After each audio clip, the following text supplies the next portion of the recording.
Good morning, good afternoon, good evening. तो हम लोग आज कर रहे हैं 15 चैप्टर जो है मेडिवल हिस्ट्री का, और इसमें हम लोग डिस्कस करेंगे इंडिया जो है फर्स्ट हाफ ऑफ जो 17th सेंचुरी, पहला हाफ 17th सेंचुरी का पहला हाफ के बारे में डिस्कस करेंगे। ठीक है, 16 से 1650 तक ये है फर्स्ट हाफ ऑफ जो है 17th सेंचुरी। पॉलिटिकल और जो एडमिनिस्ट्रेटिव डेवलपमेंट्स इस दौर में होती हैं वो सबसे पहले डिस्कस करते हैं, वो क्या क्या हुई। देखो, जो फर्स्ट हाफ था 17th सेंचुरी का इंडिया में वाज ऑन ए होल जो है एक नया एरा था प्रोग्रेस और डेवलपमेंट का। इस पीरियड में मुगल एम्पायर जो है वो रूल करता था। दो केपेबल रूलर इस टाइम पे आए। पहला तो जहांगीर था जो 1605 से 27 के अराउंड, 1605 से 27। फिर आया शाहजहां 1628 से जो है 58 तक। इसके बाद औरंगजेब आएगा। ठीक है, अब साउथर्न इंडिया में हम देखते हैं कि स्टेट जैसे बीजापुर और गोलकोंडा जो थे वो बड़े एबली जो है प्रोवाइड कर रही थी वो कंडीशन, जो इंटरनल पीस और जो कल्चरल ग्रोथ का जो पहले 100 ईयर में नहीं था। चाहे वो अकबर की रेन में देख लो या उससे पहले भी देख लो, बड़ा टर्मोइल का सिचुएशन था दक्कन में। और अब मुगल रूलर जो थे उन्होंने कंसोलिडेट कर ली थी एडमिनिस्ट्रेटिव सिस्टम। जो डेवलप किया था अकबर ने, जो एडमिनिस्ट्रेटिव सिस्टम डेवलप किया था, कहीं ना कहीं उसको और मजबूत और जो है एफिशिएंट बना दिया था इस दौर में। जो मेंटेन करके रखी थी जो अलायंस थी राजपूत के साथ, और उन्होंने फर्दर उसको जो है जो पॉलिटिकल बेस को जो एम्पायर के हैं अपनी पावरफुल सेक्शन जो अफगान्स और मराठास के साथ जो है उन्होंने जोड़कर अपने रिश्ते नाते, तो वो चीज़ें और स्ट्रॉन्ग कर ली थी। उन्होंने अपने establish they embellished their capital with beautiful building and many of them in marbles and try to make the Mughal court the centre of cultural life in the country. और अपनी कैपिटल जो सिटी थी, जो अपनी राजधानी थी, उसमें जो है बड़ी बड़ी खूबसूरत बिल्डिंगें बनाई मार्बल से, और मुगल कोर्ट को कहीं ना कहीं बनाने की कोशिश की पूरी इंडिया का जो है पूरी कंट्री का कल्चरल हब। तो कहीं ना कहीं मुगल्स ने एक पॉजिटिव रोल प्ले किया एक बेहतर तरीके से जो इंडिया को जो है स्टेबलाइज करने के लिए। इंडिया के जो रिश्ते थे नेबरिंग के साथ भी, एशियन पावर जैसे ईरान, उज़्बेक्स और ओटोमन टर्क्स के साथ भी अपने रिश्ते जो है बेहतरीन बना लिए।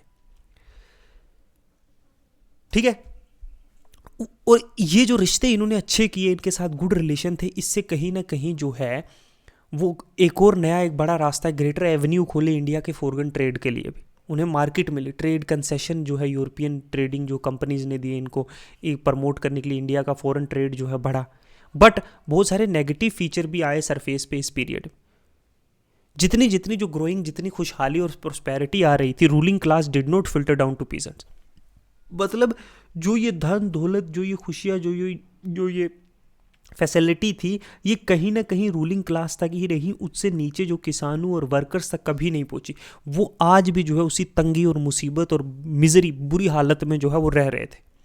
तो मतलब अपर क्लासेस जो थी, अपर क्लास और इवन मिडिल क्लास जो थी, वो बड़े आराम से रह रही है। बट वो कहीं ना कहीं ट्रिकल डाउन इफेक्ट नहीं आया, नीचे के लोगों को उतना फ़ायदा नहीं हुआ। अब जो मुगल थे, जो मुगल रूलिंग क्लास थी, वो रिमेन ऑब्वियस जो है ना, they remain obvious of the growth of the science and technology in the west, oblivious।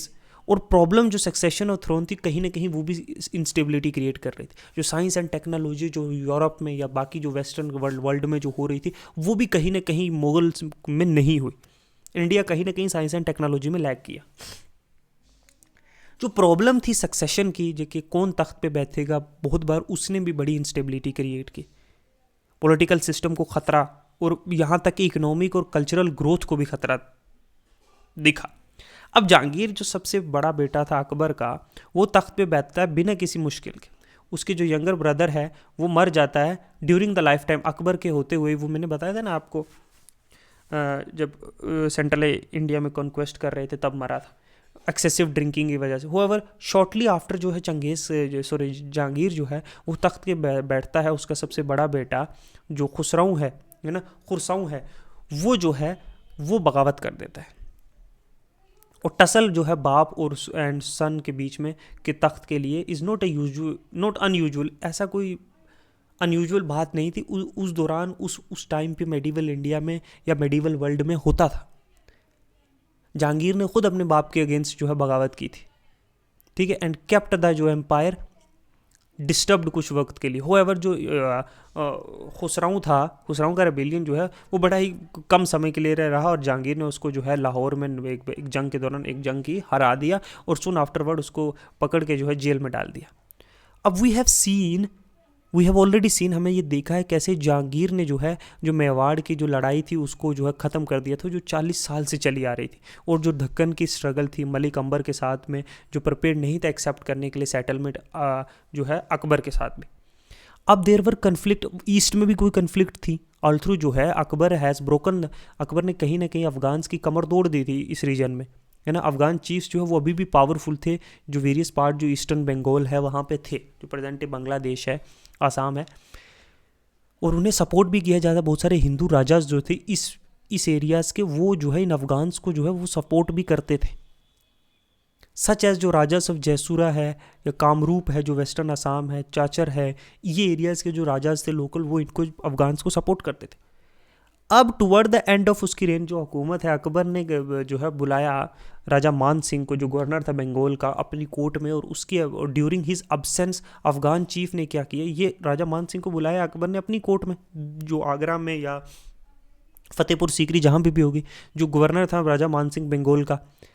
अब उसकी अब्सेंस में उस्मान खान जो एक अफगान चीफ था और बाकी अदर, उनको एक अपॉर्चुनिटी मिल गई कि वो बगावत कर दें। ठीक है, उसने झंडे उठा लिए, जहांगीर को सेंड बैक, जहांगीर ने भेजा मान सिंह को for some time, but situation जो है वो और ख़राब बद से बदतर होती रही। 1608 में जहांगीर को बंगाल में पोस्ट किया जाता है। जहांगीर पोस्टेड बंगाल किसको, इस्लाम खान को भेजता है बंगाल में, जो क्या है ग्रैंड सन है, जो शेख सलीम चिश्ती हैं, जो फेमस सूफी सेंट थे, उनके जो है पोते को, जो एक पैटर्न सेंट था, जो एक मुगल का जो है एक बहुत बड़ा फ़कीर था। अब थ्रू यंग इन ईयर्स जो इस्लाम खान है, उसने इस सिचुएशन को बड़ी ग्रेट एनर्जी के साथ और फोरसाइट के साथ, बड़ी सोच के साथ जो है हैंडल किया। उसने बहुत सारे जो है ज़मींदार्स को जीत लिया, इंक्लूडिंग जो राजा था जयसूर का, अपनी साइड कर लिया, और उसने जो है फिक्स भी किया जो हेडक्वार्टर था ढाका का, जो स्ट्रेटेजिकली लोकेटेड था, बड़ी इंपॉर्टेंट पोजीशन पे था इन रेबल्स के साथ डील करने के लिए। अब इन सारे एरियाज़ को अपने कंट्रोल में रखने के लिए सोन जो प्रोविंशियल कैपिटल थी उसको ट्रांसफ़र किया गया, राजमहल जो है वहाँ थी, उससे ढाका जो है अपनी कैपिटल सिटी बनाई गई बंगाल की, प्रोविंशियल जो सिटी थी, प्रोविंशियल जो कैपिटल थी, विच बिगेन टू, जो बड़ी रैपिडली डेवलप होने लगे। अब इस्लाम खान ने जो है पहले अपनी एफर्ट्स को जो है लाड़ा कि हमें सोनागढ़ को जो है वो कॉन्कर करना है, जो किसके कंट्रोल में था, मूसा खान के कंट्रोल में था, और उसके जो कन्फेडरेट्स थे उनके कंट्रोल में, वो भी बहरान थे, मतलब 12 जो है भूयांस थे। 3 साल की कैंपेन के बाद सोनागढ़ जो है उसको पकड़ा जाता है, उसको अपने कब्जे में लिया जाता है, और उसके बाद मूसा खान जो है सरेंडर करता है, और उसे जो है एक कैदी की तरह भेज दिया जाता है मुगल कोर्ट में। उस्मान खान फिर घूमता है नेक्स्ट किसकी तरफ, ठीक है, and turns came next, Usman Khan की बारी आती है, मूसा खान तो क्या, उस्मान खान की बारी आती है, और उसे जो है एक बड़ी सख्त बैटल में उसे भी हरा दिया जाता है। जो कमर थी, जो बैक ऑफ जो अफगान रेजिस्टेंस थी, वो पूरी तरीके से टूट चुकी थी, और जो जितने भी बगावती थे, जितनों भी जो है हंगामे किए थे जो मुगल कोर्ट के ख़िलाफ़, वो सब सरेंडर कर देते। जो प्रिंसिपैलिटी है जैसूर की और जो कामरूप की, वो भी जो है अनेक्स कर ली जाती है मुगल्स के द्वारा, और कहीं ना कहीं मुगल जो है अपने जो है अब पूरी तरीके से अपनी स्ट्रॉन्ग पोजीशन ला चुके, ईस्ट बंगाल को पूरी तरीके से अपने कब्जे में कर चुके। अकबर की तरह ही जहांगीर को भी ये रियलाइज़ होता है, ये समझ आती है, वो सोचता है कि जो कॉन्क्वेस्ट है वो would be lasting on the basis not to force but to securing good will of people, कि ये नहीं कि ज़बरदस्ती लोगों को अपने कब्जे में किया जाए, बल्कि लोगों को जो है अपनी तरफ लाया जाएगा अपनी अच्छे कामों की वजह से, गुड विल ऑफ द लोगों के। हम अगर अच्छी गुड बुक्स में रहेंगे, अगर अच्छे में रहेंगे कि ये हमारे लिए सरकार अच्छी है, तभी हम यहाँ पे लास्ट कर पाएंगे। वो क्या करता है जहांगीर, अकबर की तरह ही जहांगीर क्या करता है कि वो जो है ये जो मुगल चीफ जो हराए जाते हैं ना, और जो उनको फॉलोअर्स है, उनको जो है कंसिडर और बड़ी सिंपैथी के साथ, बड़ी रहमदिली के साथ ट्रीट करता है। तो कुछ वक्त के बाद आफ्टर सम टाइम बहुत सारे मेनी और जो प्रिंसेस और जो ज़मींदार हैं बंगाल के, जो डिटेन्ड हैं कोर्ट में, जो यहाँ पे जेल किए हुए हैं ना बंगाल के, है ना, ज़मींदार और बड़े बड़े राजकुमार जो कोर्ट में हैं, उन्हें रिलीज़ किया जाता है और उन्हें इजाज़त दी जाती है कि वो बंगाल वापस जा सकते हैं। इवन यहाँ तक कि मूसा खान उसको भी रिलीज़ किया जाता है और उसको और उसकी ईस्ट स्टेट जो उसकी जो संपत्ति थी उसको भी वापस दी जाती है। थोज एक लॉन्ग स्पेल जो है पीस और प्रॉस्पेरिटी का, एक खुशहाली, अमन और सुकून का जो है वो टाइम जो है बंगाल में वापस आ जाता है। और इस सारे प्रोसेस की वजह से बहुत सारे अफगान्स अब और अफगान्स भी जो है मुगल नोबिलिटी में आने लगे। तो जो लीडिंग अफगान नोबल्स थे वो जहांगीर का वो था खाने जहां लोधी, जिसने डिस्टिंक्टिव सर्विस जो है दक्कन में दी बाद में। तो 1622 में जहांगीर ने जो है जो मलिक अंबर था उसको भी घुटनों पे ले आया था और पैच कर लिया, लॉन्ग जो टसल था मेवाड़ के साथ, और उसने जो है बंगाल को भी पूरा शांतिपूर्ण कर दिया। अब जहांगीर जो है वो फेयरली अभी भी 51 ईयर्स एज का था और एक लंबा एरा जो है पीस का उसके सामने था, शांति का। बट सिचुएशन जो है बड़ी जल्दी जो है चेंज होती है दो डेवलपमेंट्स की वजह से। पहला जो है पर्शियन जो ईरानियन लोग थे वो करते हैं कन्क्वेस्ट कांधार का, जो एक बहुत बड़ा ब्लो था, एक मुगल इज्जत का, मुगल की शान और शोहरत के खिलाफ था। और जो ग्लोइंग फेलियर थी, कहीं ना कहीं जहांगीर की जो तबीयत थी वो भी ख़राब हो रही थी, जो कहीं ना कहीं एक स्ट्रगल जो है सक्सेशन के लिए प्रिंसेस के अमोंग जो है वो चालू करने वाली थी। ठीक है। और पावरफुल नोबल्स के बीच में जो टसल अब स्टार्ट होने वाली थी, क्योंकि जहांगीर की तबीयत दिन ब दिन ख़राब हो रही थी और कहीं वो डेथ हो जाए तो लोग ढूंढ रहे थे आसपास के कौन से तख्त पे बैठेगा। उन जो राजकुमार थे वो भी आपस में लड़ रहे थे। तो ये डेवलपमेंट्स ने कहीं ने पिच फोर्क नूर जहान इनटू पॉलिटिक्स, इसने जो है मौका दे दिया नूर जहान को जो है पॉलिटिक्स में एंटर होने का। ठीक है, नूर जहान के बारे में हम देखते हैं। एक इंपॉर्टेंट चैप्टर है मेडिवल हिस्ट्री का, अगर इन कॉन्टेक्स्ट ऑफ जो है मुगल्स स्टोरी जो नूरजहान की लाइफ की है। हर फर्स्ट मैरिज जो थी वो एक ईरानियन के साथ थी, शेर अफगान के साथ। उसकी डेथ होती है, क्लैश मुगल गवर्नर जो होता है बंगाल का। तो नूरजहान जो है आगरा में ही रहती है और उसके जो एल्डरली रिलेशनशिप है ना, with an elderly relationship Jahangir के साथ है, और उसकी जो शादी हो जाती है जहांगीर के साथ 4 साल बाद 1611 में। And are too well known to be repeated in detail here. अब सोबर हिस्टोरियंस जो हैं वो बिलीव नहीं करते कि जहांगीर रिस्पॉन्सिबल था उसके पहले हस्बैंड की जो है मौत का। जहांगीर का चांस जो है मीटिंग विद हर इन मीना बाज़ार में वो दोनों मिलते हैं, and marrying her was not unusual. उसकी फैमिली जो है बड़ी रिस्पेक्टेबल वन थी। उसका फादर जो है इतमादुद्दौला जो था हैज़ बीन एक जॉइंट दीवान था जहांगीर का इन पहली जब उसकी फर्स्ट रेन ऑफ ईयर में शुरू में जब वो तख्त पे बैठा था। कुछ ब्रीफ क्लिप्स के बाद ड्यू टू इन्वॉल्वमेंट उसके किसी एक बेटे के जो खुसराओं की रेबेलियन, जो खुसराओं ने रेबेलियन की थी ना, बगावत की थी जहांगीर के खिलाफ, उसके एक बेटे का जो है इन्वॉल्वमेंट था। तो उसको रिस्टोर किया जाता है उसकी पोजीशन पे, having been tested in his office following Nur Jahan की मैरिज जहांगीर के साथ। तो वो जो है रेज होता है ऑफिस ऑफ जो है चीफ दीवान। तो अदर मेंबर जो बाकी मेंबर जो उसकी फैमिली के हैं वो भी इससे फ़ायदा लेते हैं, उसकी अलाइंस से उनके मनसब जो है वो बढ़ते हैं। तो इत्मादुद्दौला वो भी प्रूव्ड होता है एक कॉम्पिटेंट और बड़ा वफादार और कंसिडरेबल इन्फ्लुएंस भी डालता है अफेयर ऑफ स्टेट में, जब तक कि वो मरता 10 साल बाद। तो नूर जहाँ का भाई जो है असफ खान, वो भी एक बड़ा ही पढ़ा लिखा और एबल्ड इंसान था, काबिल इंसान था।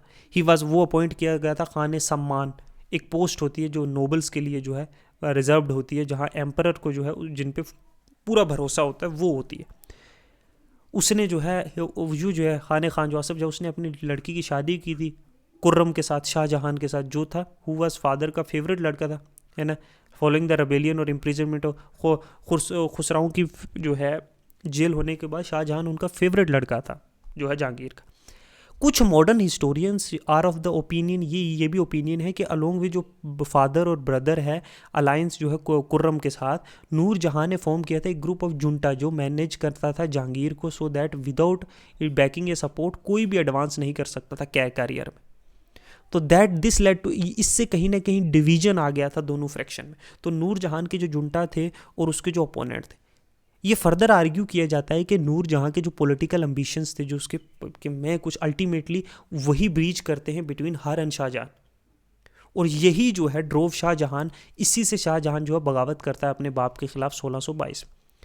सिंस ही फेल्ट के जहांगीर जो है कंप्लीटली जो है नूर जहाँ के कंट्रोल में है, होएवर कुछ हिस्टोरियंस इस बात से एग्री नहीं करते, the point out that till 1622 तक जहांगीर की हेल्थ जो है, जहांगीर हेल्थ ब्रोक डाउन, उसकी हेल्थ ने जो उसकी बीमारी थी उसने कंप्लीटली उसको तोड़ दिया था। और ये सारे जो पॉलिटिकल डिसीजंस हैं were taken by Jahangir himself and it is clear from इस ऑटोबायोग्राफी, जो उसने अपनी किताब लिखी है, ऑटोबायोग्राफी लिखी है अपनी लाइफ पे। उससे ये लगता है कि जब तक कि उसकी हेल्थ जो है ख़राब होती 1622 तक, सारे डिसीजंस पॉलिटिकल डिसीजन वही लेता था। अब जो प्रिसाइज पॉलिटिकल रोल है नूरजहां का इस पीरियड में वो इतना क्लियर नहीं है। कोइन जो इशू किए गए उसके नाम पर, ठीक है, शी वॉज गिवन, उसको टाइटल दिया था बादशाह बेगम। इंपॉर्टेंट नोबल्स जो है उसे called her in apprise of her event and to secure her intervention with empire. वो डोमिनेट करती थी जो हाउस होल्ड था, जो घर था, जो महल था, और नए जो है फैशन जो है पर्शियन ट्रेडिशंस के उसने सेट किए थे। ऑन अकाउंट ऑफ उसकी पोजीशन पे ही जो पर्शियन आर्ट और कल्चर जो है उसने जो है कहीं ना कहीं जो कोर्ट में जो है एक पैट्रोनेज जो है, प्रेस्टीज और एक इज्जत जो है वो बड़ी थी आर्ट एंड कल्चर की जो पर्शियन की। नूरजहां जो है कांस्टेंट जो है हमेशा जहांगीर के साथ रहती थी। इवन जो है जो उसके शिकार के एक्सपीडिशन दे जो वो जाता था तो वो बड़ी अच्छी राइडर भी थी, तब भी वो उसके साथ जाती थी, है ना। एज सच शी कुड वो इन्फ्लुएंस कर सकती थी जहांगीर को जो है। और बहुत सारे लोग जो उसको अप्रोच करते थे with the king on her behalf, कि किंग के बिहाफ पे उसके उससे भी जाके बहुत लोग मिलते थे। तो मुगल रूल के अंदर कोई वुमेन ऐसी इंपॉर्टेंट पोजीशन पे पहले नहीं पहुंची, बट जहांगीर जो था वो डिपेंडेंट था, वो जुंटा जो ग्रुप बना हुआ था उस पर डिपेंडेंट नहीं था, ना ही नूरजहां पे था। It is also borne out of by the fact के नोबल जो थे वो भी फेवरेट नहीं थे इस जुंटा के जो ग्रुप बनाया हुआ था इसने, नूरजहां ने। और कॉन्टीन्यूटी जो है नॉर्मल प्रमोशंस।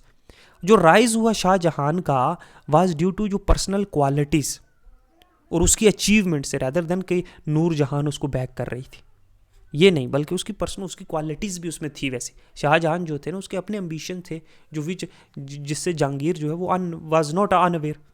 जहांगीर को भी पता था कि शाहजहां के भी अपने कुछ मकसद है, अपने कुछ एम्स है। अब इन एनी केस उन दिनों में जो है कोई भी रूलर अफोर्ड नहीं कर सकता या अलो नहीं कर सकता किसी नोबल या प्रिंस को इतना ताकतवर होने की कि वो उसी की अथॉरिटी को चैलेंज करने लगे, बादशाह की अथॉरिटी को चैलेंज करने लगे। तो दिस वाज ये एक बेसिक कहीं ना कहीं रीज़न था जो कन्फ्लिक्ट जहांगीर और शाहजहां के बीच में आया, कि जहांगीर दिन ब दिन जो है पावरफुल होता, शाहजहां दिन ब दिन पावरफुल होता जा रहा था और उसकी जो एम्बिशंस थे, उसकी जो ख्वाहिशात थी, उसके जो सपने थे वो बढ़ते जा रहे थे। ठीक है, शाहजहां बगावत करता है।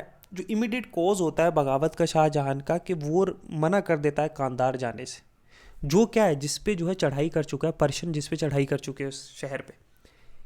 शाहजहां जो था उसे ये डर था कि ये कैंपेन बहुत लंबा होगा और बहुत मुश्किल होगा, और कहीं ना कहीं इसके जाने के बाद के है इसके एब्सेंस में कहीं कोर्ट में इसके खिलाफ साजिशें हो सकती हैं, और कहीं ना कहीं कि जहांगीर को कुछ हो गया तो कहीं तख्त पे कोई और बैठ जाएगा और मैं इतना दूर रहूंगा कि मैं दिल्ली आ ही नहीं पाऊंगा, आगरा, फतेहपुर सीकरी जहां पे भी था।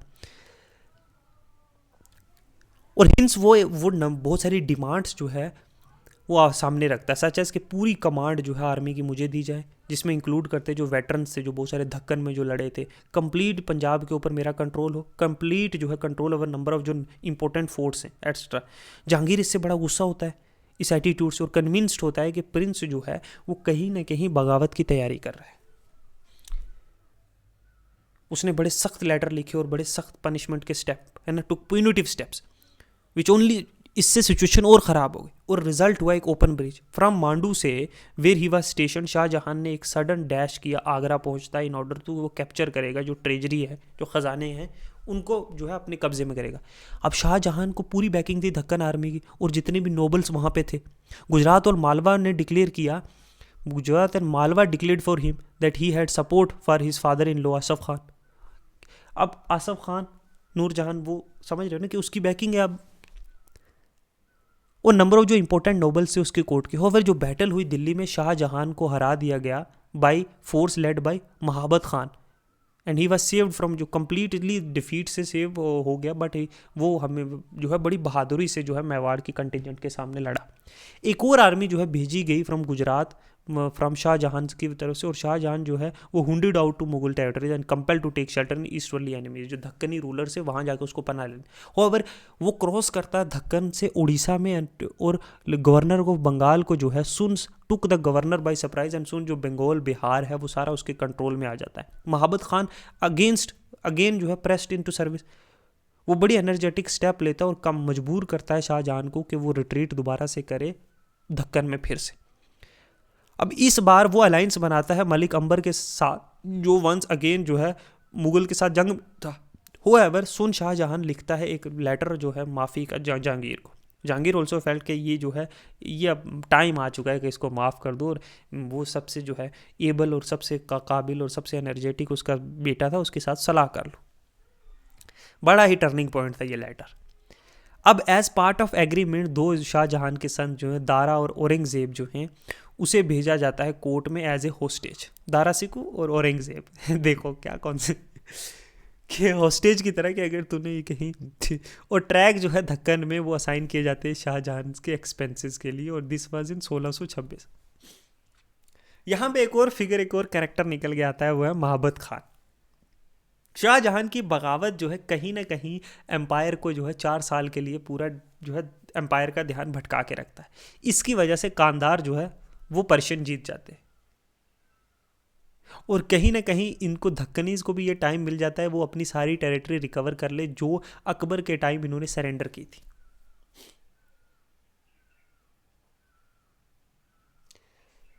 यहाँ पे ये भी पॉइंट उठाता है जो बेसिक वीकनेस थी सिस्टम की, कि एक सक्सेसफुल प्रिंस है ना, जो बड़ा कामयाब प्रिंस होता है वो टेंड टू बिकम जो राइवल फोकस ऑफ पावर हो जाता है, और particularly when it was felt के मोनार्क वाज अनएबल टू और willing to wield the supreme power himself.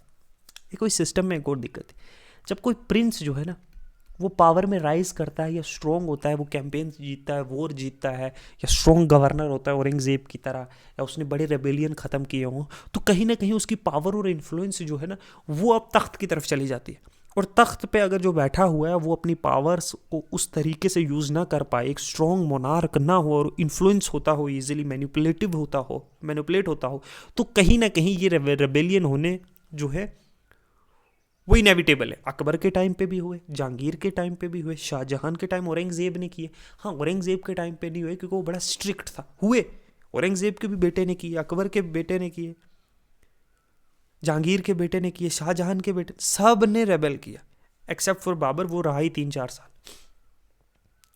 अब शाहजहां जो है वो कॉन्स्टेंटली चार्ज वाज फॉलोइंग के, वो अब उसकी तबीयत दिन ब दिन ख़राब होती जा रही थी, और जितनी भी अफेक्टिव पावर थी जो मुनार की थी वो अब आहिस्ता आहिस्ता नूरजहां बेगम के हाथ में जाती जा रही थी।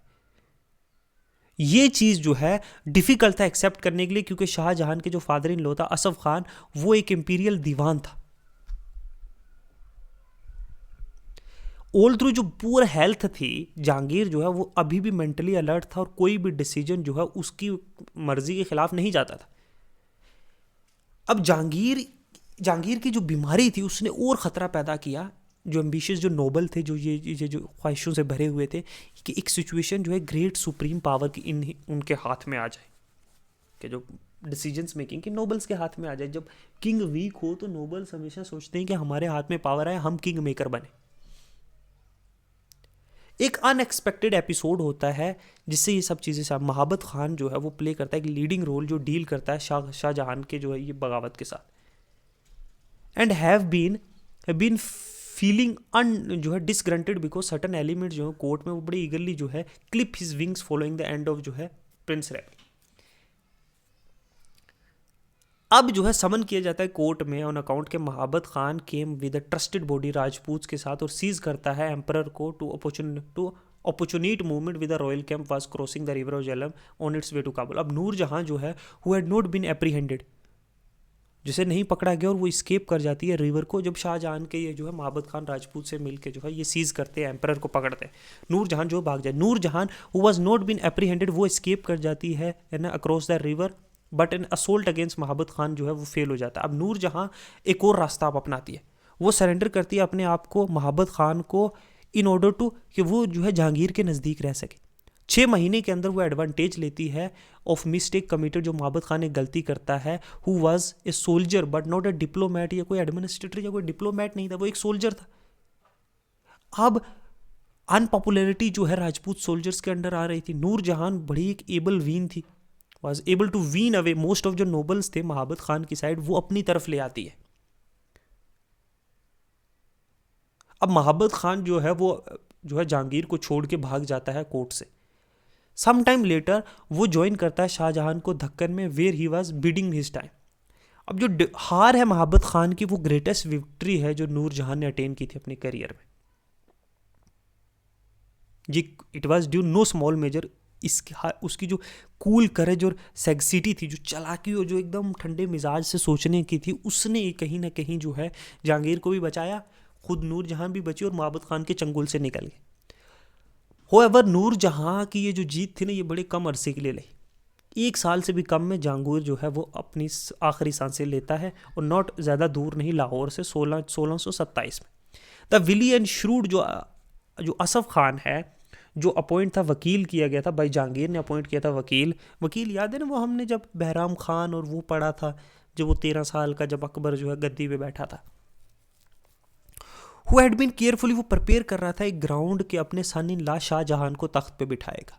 Now came in to open supported by diwan, जो चीफ नोबल्स और आर्मी जो थी मेड के, नूर जहां जो है को एक कैदी बना लिया और अर्जेंट समन भेजा शाहजहां को। शाहजहां आगरा पहुंचता है और इंथ्रोन और बड़ी खुशी से जो है तख्त पे बैठता है। Earlier at his instant his rival जो है इंक्लूडिंग जो इम्प्रिजन ब्रदर और कजन्स थे, वेयर डन टू डेथ। उन सब को जो उनके चचेरे भाई थे, जो उनके बाकी भाई थे जो जेल में थे, उन सबको मार दिया जाता है। अब जो पहले जो वाकया हुए थे कि बेटे ने बाप के खिलाफ बगावत की है ना, ये जो शुरू हो गए थे, विच वाज जो शुरुआत किसने, जहांगीर ने की थी, इसको फॉलो किया शाहजहां ने। इसका बेटर कॉन्सिक्वेंसेज होते हैं मुगल डायनेस्टीज में, लेकिन शाहजहां हिमसेल्फ जो है वो बड़ा ही reap the bitter seed he has sown. जो बीज उसने बोए हैं वो तो उसने करना ही थे ना। एज फॉर नूर जहान की अगर हम बात करें, देखो जैसा बोओगे वैसा काटोगे।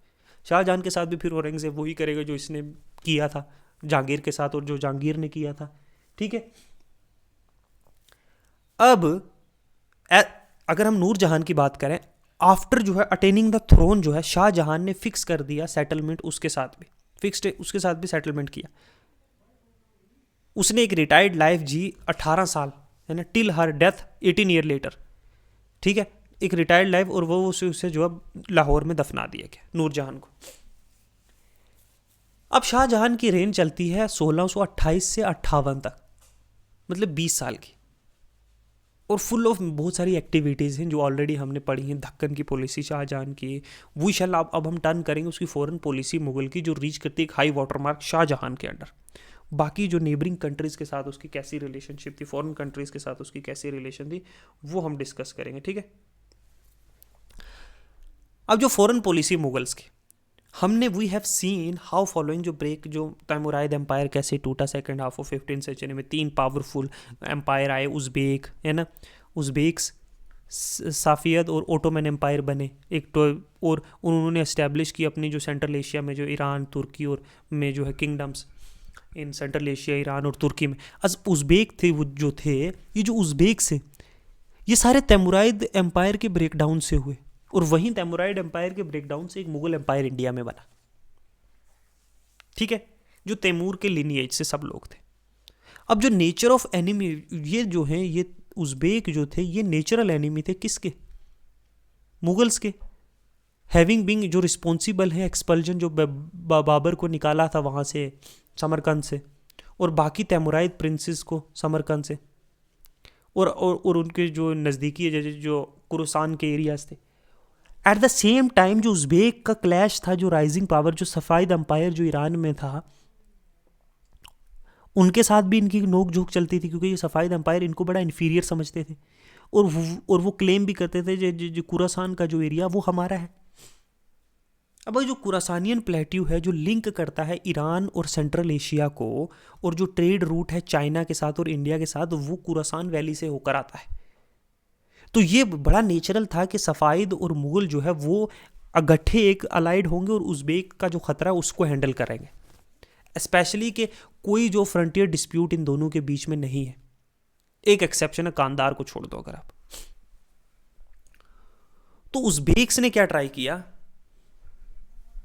उज़्बेक्स ने ट्राई किया कि वो एक्सप्लॉइट करेंगे ये सेक्टरियन डिफरेंस जो है, जो सफ़ाइद रूलर है ईरान के, जो रुथलेसली प्रोसिक्यूट जो सुन्नीस को मार रहे हैं। तो बहुत उज़्बेक और मुग़ल रूलर जो थे वो सुन्नी थे, बट मुग़ल जो थे वो बहुत ब्रॉड माइंडेड थे। वो इन छोटी छोटी बातों में जो है भेदभाव में, इन सेक्टरियन डिफरेंसेस में नहीं आते थे, ये बड़े लिबरल थे। अब जो है उज़्बेक जो है वो इस चीज़ से बड़े नाराज़ थे कि मुगल्स का जो है एक शिया पावर्स के साथ जो अलायंस है, और ईरान और उज़्बेक्स जो है वो ओकेजनली जो है आपस में जो है up to the fanatic Afghans और बलूची ट्राइब्स जो नॉर्थ वेस्ट फ्रंटियर में ट्रैक में रहती थी, पेशावर और काबुल मुगल के अगेंस्ट। तो ईरान और उज़्बेक जो है वो कॉन्स्टेंटली एक दूसरे में लड़ते थे। अफगान और बलूच ट्राइब मीन्स जो है रहती हैं जो north west frontier track land में पेशावर और काबुल के बीच में अगेंस्ट मुगल को, इनके खिलाफ लड़वाते थे उज़्बेक्स, ठीक है। अब जो मोस्ट पावरफुल एम्पायर था वेस्ट एशिया में उस टाइम पे वो था ओटोमन टर्क, तुर्की के। अब जो टर्क थे या फिर जो उस्मानिया तुर्क्स थे, उन्हें कहा जाता है नेम, जो पहला कॉन्करर था उस्मानिया 1326 में, उसने ओवररन किया था एशिया माइनर और ईस्टर्न यूरोप, और ऑलमोस्ट कॉन्कर किया था सीरिया, इजिप्ट और अराबिया 1529 तक ये तुर्क कर चुके थे। और उन्हें सुल्तान ऑफ रम भी कहा जाता है, फ्रॉम जो शैडो खलीफा जो कायरो में रहता था। Later they were assume the title, उन्हें जो है पदशाह इस्लाम भी कहा जाता था। अब जो राइज हुआ शिया पावर का ईरान में, उसने ओटोमन टर्क्स को जो है कहीं ना कहीं जो ईस्टर्न फ्लैंक से जो खतरा आ रहा था वो उन्हें दिख रहा था, और सफ़ाइद एम्पायर का जो राइज हुआ उन्होंने इंकरेज किया शियास को कि वो अपनी टेरिटरीज में। 1514 में क्या होता है, जो टर्क सुल्तान है वो जो है शाह ऑफ ईरान जो है फेमस बैटल में उनको हरा देते हैं। जो ओटोमन क्लैश है ईरान के साथ, जो कंट्रोल बगावत के लिए वो भी बगदाद के कंट्रोल के लिए चलता है।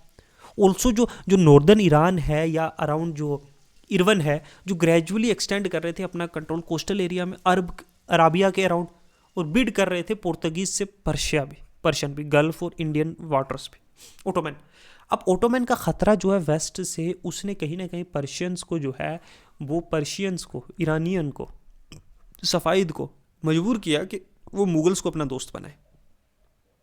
पर्टिकुलरली जब वो जो है ईस्ट से, वेस्ट से तो ओटोमन आ रहे हैं, ईस्ट से जब उज़्बेक उनके ऊपर आस्ता आस्ता जो इनकर्जन कर रहे हैं, तो मुगल्स ने उज़्बेक का प्रपोजल तो रिफ्यूज़ कर दिया कि एक ट्राईपाटा ओटो मुगल जो है उज़्बेक अलायंस बनाए पर्शियन के अगेंस्ट, ठीक है।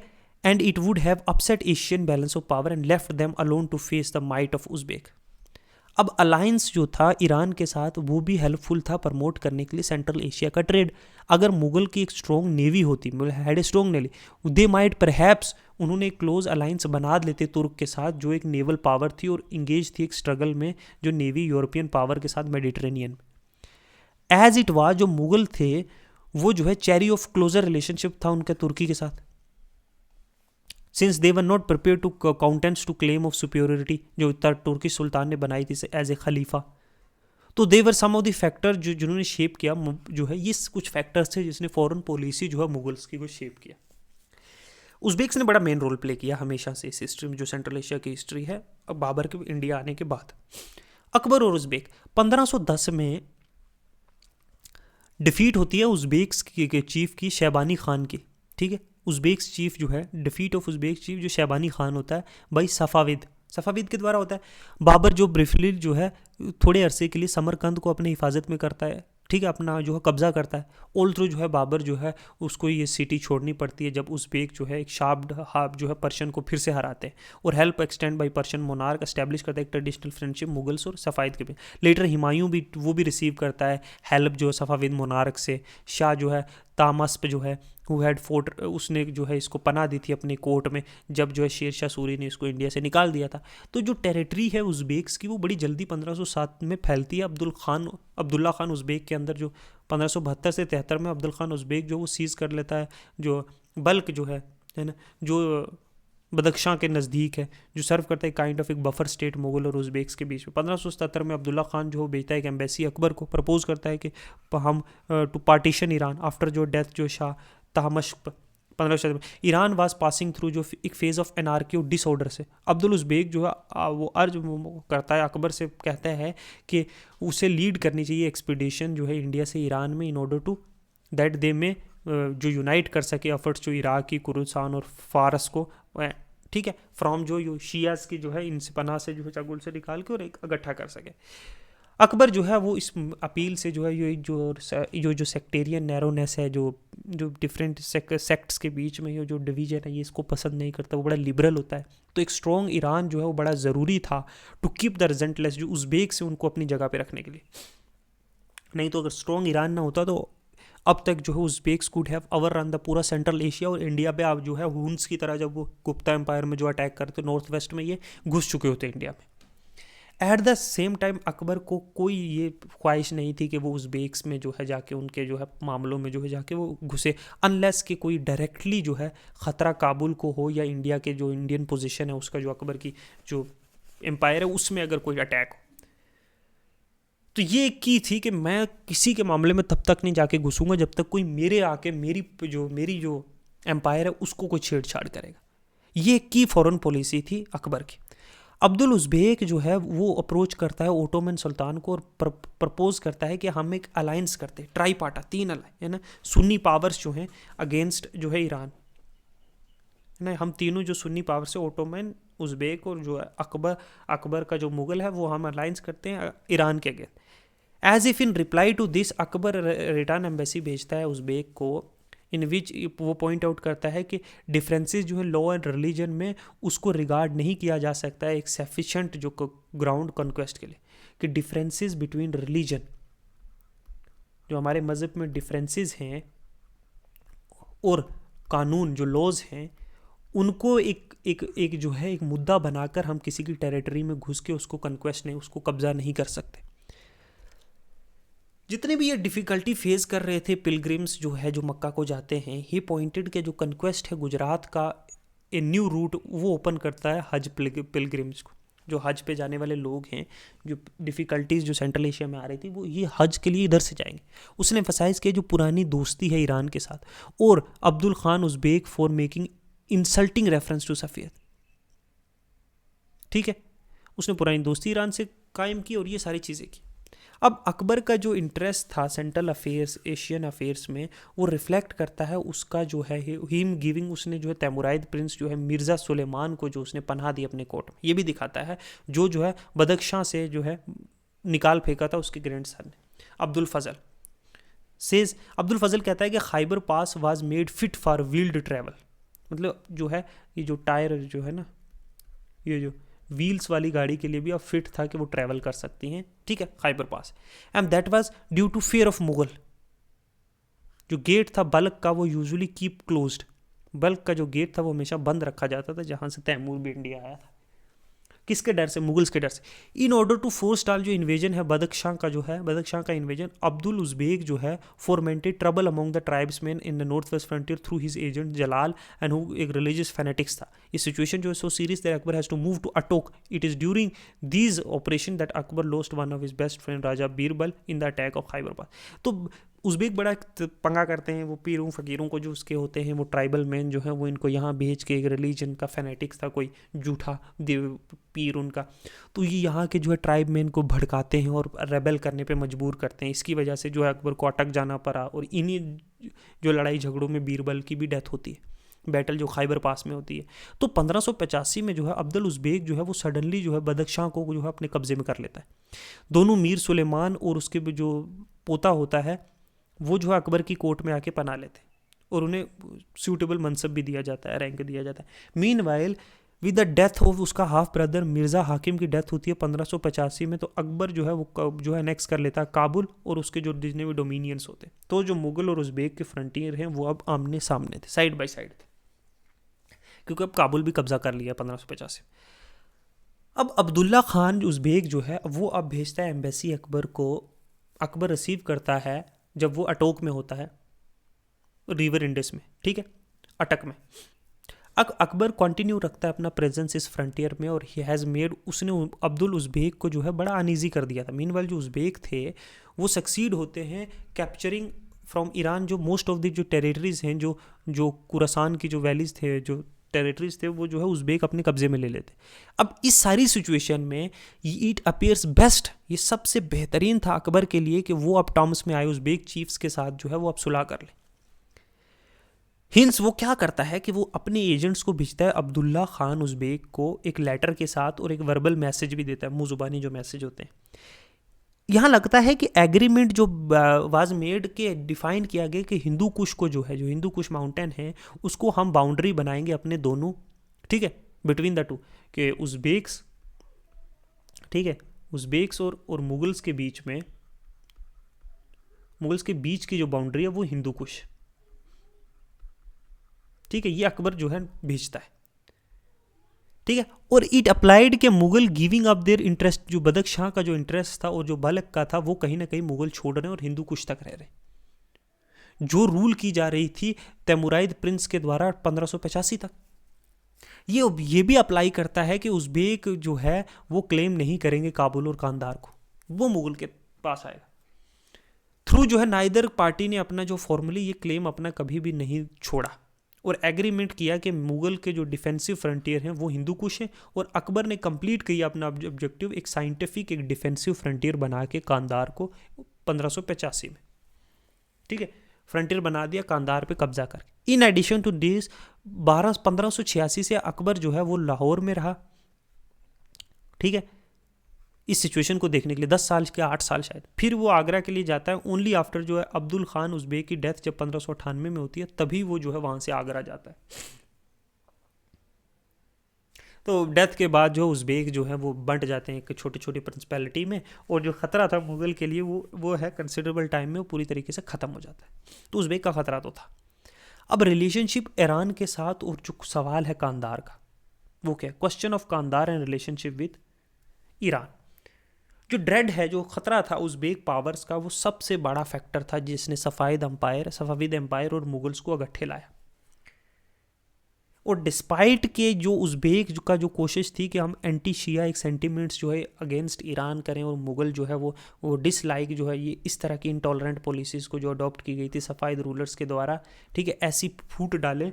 एक ट्रबल, जो ओनली ट्रबल जो स्पोर्ट की गई इन दोनों के बीच में, वो थी कांधार और उसका पोजेशन, जो क्लेम किया जाता था दोनों के द्वारा एक स्ट्रेटेजिक और इकोनॉमिक ग्राउंड पे, एज वेल एज उन कंसिडरेबल जो सेंटिमेंट और बड़ी प्रेस्टीज भी थी। कांधार जो था वो पार्ट था तैमुराइद एम्पायर का, और हैज़ बिन रूल, जो बाबर के कज़न के द्वारा रूल किया जाता था, जो रूलर था हेरात का, टिल जब तक के उज़्बेक्स ने 1507 में उनको निकाल नहीं फेंका। स्ट्रेटेजिकली कांधार बड़ा ही एक ज़रूरी, एक वाइटल था काबुल की डिफेंस के लिए भी। जो फोर्ट था कांधार का, वो सबसे स्ट्रोंगेस्ट फोर्ट था इस रीजन में, किला, सबसे ताकतवर किला था, और वेल प्रोवाइडेड, पानी भी यहाँ पे वेल प्रोवाइडेड था। अब सिचुएशन जो थी, सिचुएटेड ये कहाँ पे था, क्रॉस रोड पे था, काबुल और हेरात की रोड पे, और कांधार जो था वो डोमिनेट करता था पूरा साउथर्न अफगानिस्तान, और ऑक्यूपाई करता था एक पोजीशन बड़ी जुड़ी जो इंपॉर्टेंट थी स्ट्रेटेजिकली, स्ट्रेटेजी के हिसाब से बड़ा ज़रूरी था। जो मॉडर्न कमेंटेटर हैं वो ऑब्जर्व करते हैं कि कांधार, जो काबुल गजनी का कांधार लाइन है, वो कहीं ना कहीं रिप्रेजेंट करती है एक स्ट्रेटेजिक और लॉजिकल फ्रंटियर। इसके बियॉन्ड जो है काबुल और खैबर कोई नेचुरल लाइन ऑफ डिफेंस नहीं है। मोर एवर जो पोजेशन, जिसके पास कांधार का पोजेशन जो है ना, कांधार का जो पोजेशन है वो कहीं ना कहीं जो है ईजियर था, अगर कांधार तुम्हारे कब्जे में है, अफगान और बलूच जो ट्राइब्स हैं उनको कंट्रोल करना भी कांधार से। तो सिंध की कंक्वेस्ट के बाद और बलूचिस्तान की कंक्वेस्ट के बाद जो है अकबर की, उसका स्ट्रेटेजिक और इकोनॉमिक इंपॉर्टेंस जो है कांधार का मुगल्स के लिए वो और बढ़ गया था, क्योंकि सिंध और बलूचिस्तान जब इनके कंट्रोल में आ गए। कांधार बड़ा ही रिच और बड़ी फर्टाइल, बड़ी जरखेज़ जगह थी, बड़ी बेहतरीन थी, और ये हब था मूवमेंट का। जो मैन और जो लोग और जो गुड्स की सप्लाई होती थी इंडिया और सेंट्रल एशिया के लिए भी, उसका भी सेंटर था कांधार, यहीं से होकर जाती थी। जो ट्रेड था सेंट्रल एशिया का मुल्तान के साथ, वो भी कांधार से होकर जाता था। सेंट्रल एशिया से जो ट्रेड आया कांधार आएगा, वहां से मुल्तान आएगा, पाकिस्तान जो पंजाब है। हिंस डाउन द रिवर जो है इंडस टू सी, जो स्टेडली गेन, कहीं ना कहीं वो जो इंडस रिवर से जो है सी तक और पोर्ट्स तक जो है वो कनेक्टिविटी, इसने कहीं ना कहीं इसको एक इंपॉर्टेंट पोजीशन दे दी थी। और बिकॉज जो रोड अक्रॉस ईरान हैं, जो ईरान के अक्रॉस जितनी भी रोड्स हैं वो फ्रिक्वेंटली डिस्टर्ब थी, वॉर और जो इंटरनल जो कम्यूटेशन है। अकबर ये चाहता था कि वो ट्रेड रूट प्रमोट करेगा इधर से, और पॉइंट आउट किया कि अब्दुल उज़्बेक दैट उसको एक अल्टरनेट रूट जो है पिलग्रिमेज का और गुड्स और ट्रैफिक का मक्का के लिए। ये सारे फैक्टर्स अपने अकाउंट में लेते हुए ये दिखता है कि कांधार जो है was not as important to Persian और एज टू, जितना पर्शियन के लिए कांधार इंपॉर्टेंट था, है ना, उससे कई गुना मुगल्स के लिए था, कि पर्शियन के लिए इतना नहीं था जितना मुगल्स के लिए था। फॉर ईरान के लिए Kandahar was more than Kandahar एक आउटपोस्ट की तरह था, एक इंपॉर्टेंट वन, नो डाउट, ठीक है, एक फ्रंटियर पे जो है, रादर देन एक जो है वाइटल जो है बेस्टोन इन द डिफेंस सिस्टम। लेकिन इंडिया के लिए इंपॉर्टेंट था, पूरा नॉर्थ वेस्ट वहाँ से कंट्रोल हो रहा है, नॉर्थ वेस्ट फ्रंटियर उनकी, मुगल्स बॉर्डर की ट्रेड रूट्स, मक्का के कनेक्शंस, सेंट्रल एशिया के कनेक्शन, मुल्तान में इनकमिंग जो है ट्रेड ट्रैवलर्स। तो इन अर्लियर जो फेज है, होएवर जो डिस्प्यूट था कांधार के ऊपर वाज नॉट अलाउड टू, उसने कहीं ना कहीं जो गुड रिलेशनशिप थे दोनों कंट्रीज के बीच में उसको अफेक्ट नहीं किया, कांधार का डिस्प्यूट जो ईरान के और मुगल्स के बीच में था। कांधार जो है वो बाबर के कंट्रोल में 1522 में आता है, जब उज़्बेक जो है वो कुरासान को फिर से एक बार खतरे में थे, जो खतरा दे रहे थे कुरासान को। अब शाह जो है तामस्प जो है वो कैप्चर करता है कांधार को और फायदा लेता है जो कन्फ्यूजन का, हुमायूं की डेथ का। अकबर जो है वो कोई एफर्ट नहीं डालता, है ना, जब तक कि उज़्बेक जो है अंडर अब्दुल उज़्बेक जो है वो रिन्यू होती है ये थ्रेट दोबारा से ईरान और मुगल्स का। अब मुगल कन्क्वेस्ट जो कांधार का होता है 1595 में, और ये was not a part of, ये एग्रीमेंट नहीं था अकबर का और उज़्बेक का कि हम पार्टीशन करेंगे पर्शियन एम्पायर को, एज कुछ मॉडर्न हिस्टोरियंस जैसे आजकल कहते हैं, ऐसा कुछ नहीं था। ये एक मोर एस्टेब्लिश्ड एक वायबल डिफेंस लाइन थी नॉर्थ वेस्ट की अगेंस्ट पॉसिबल जो है उज़्बेक कहीं ना इन्वेड ना कर दे, इसलिए कांधार जो था मुगल्स के लिए ये था, क्योंकि कुरासान जो था वो ऑलरेडी उज़्बेक्स के कंट्रोल में आ चुका था, और कांधार जो was cut off from Persia, और कांधार जो है पर्शियन एम्पायर से कट ऑफ हो चुका था। और अब मुगल चाहते थे कि हम कांधार पे हम लोग जो है ले ले, ताकि फ्रंटियर जो है बना रहे, हम एक बफर स्टेट बनाए। तो रिलेशनशिप ईरान और मुगल्स का जो है वो बड़ा ही अच्छा चलता रहा, डिस्पाइट जो उनका जो मुगल का कनक्वेस्ट, जो कांधार का शाह अब्बास फर्स्ट जो है वो रूल कर रहे थे, तो वो वाज परहैप्स जो ग्रेटेस्ट सफ़ाइद रूलर थे, वो फिर भी जो है कहीं ना कहीं जो कीन थे कि मैं अपना अच्छा रिलेशनशिप मुगल्स के साथ बना के रखूँ, चाहे उन्होंने कांधार पे हमला किया और उसको अपने कब्जे में कर लिया। अब वहाँ पे एक रेगुलर एक्सचेंज जो एम्बेसीज की होती थी, महंगे महंगे तोहफे दिए जाते थे, इंक्लूडिंग जो रेयरिटी बिटवीन जो उसके और जहांगीर के बीच में। शाह अब्बास जो है उसने एस्टेब्लिशमेंट बड़े क्लोज डिप्लोमेटिक रिलेशनशिप, बड़े कमर्शियल रिलेशनशिप जो है दक्कनी स्टेट के साथ भी किए हुए थे, and this was not objected by Jahangir, और जहांगीर इसके खिलाफ भी नहीं था, ऑब्जेक्ट भी नहीं किया कि क्यों तुमने दक्कनी स्टेट्स के साथ, वो मेरे दुश्मन है। वो दोनों साइड जो हैं वो कभी भी जो है थ्रेटन्ड फील नहीं हुई उन्हें जो है, और देर वाज एन वहाँ पे एक इमेजिनरी पोर्ट्रेट बाय जो है कोर्ट आर्टिस्ट जो है शोइंग जहांगीर एंड शाह अब्बास जो है एक दूसरे को गले लगाते हुए एक तस्वीर भी है ये, और global of world benefits their feet. अब कल्चरली भी दोनों कंट्री जो हैं वो कहीं ना कहीं और करीब आ चुकी थी इस पीरियड में, किसकी एक्टिव हेल्प की, नूर जहाँ की एक्टिव हेल्प से। बट अलायंस जो है ना वो प्रूव हुई यूजफुल शाह अब्बास के लिए ज़्यादा, जबकि जहांगीर के लिए कम। For later neglected to cultivate friendship with the Uzbek chief and he felt secure in the friendship of his brother Shah Abbas. तो 1620 में शाह अब्बास जो है वो भेजता है एक पोलाइट रिक्वेस्ट कि वो कांधार को वापस कर दे, रिस्टोर कर दे, और made preparation for attacking it, restoration of कान। जहांगीर जो था वो इस चीज़ से बड़ा हैरान हो गया, क्योंकि diplomatically, because he was diplomatically उसको आइसोलेट कर दिया और उसकी मिलिट्री तैयार नहीं थी। बड़ी जल्दी से उसने तैयारी की फॉर द रिलीफ कांधार को, and were undertaken, but prince Shahjahan जो है वो एक इम्पॉसिबल डिमांड पुट फॉरवर्ड करते हैं और वो मार्च नहीं करते, जो हमने प्रीवियस में पढ़ा। एज अ रिजल्ट कांधार जो है वो पर्शियंस के हाथ में लग जाता है 1622 में। All through Shah Abbas try करता है कि वो इरेज कर दे ये कड़वा जो है, कड़वाहट जो लॉस कांधार की हुई है, उसको बड़ी लेविश एम्बेसीज मिलता है जहांगीर को, और ऑफर करता है, फेशियल एक्सप्लेनेशन देता है कि क्यों मैंने किया, जो एक्सेप्ट किए जाते हैं जहांगीर के द्वारा फॉर्मली और बड़ा कॉर्डिनली, विच हैड मार्क के मुगल के रिलेशनशिप ईरान के साथ, है ना, the cordiality which had marked accepted Jahangir formally, लेकिन विच हैड मार्क के relationship with Iran came to an end. जो उन्होंने जो है कांधार को पर्शियन ने किया, यहाँ पे रिलेशनशिप खत्म हो गई। अब जो है शाह अब्बास की डेथ होती है 1629 में।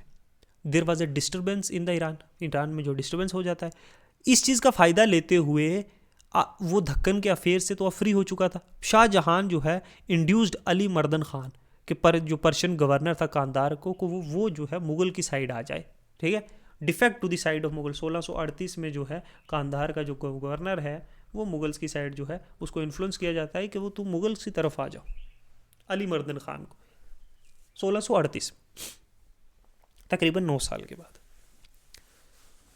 ठीक है, तो ये कांधार की सिचुएशन हमने देखी।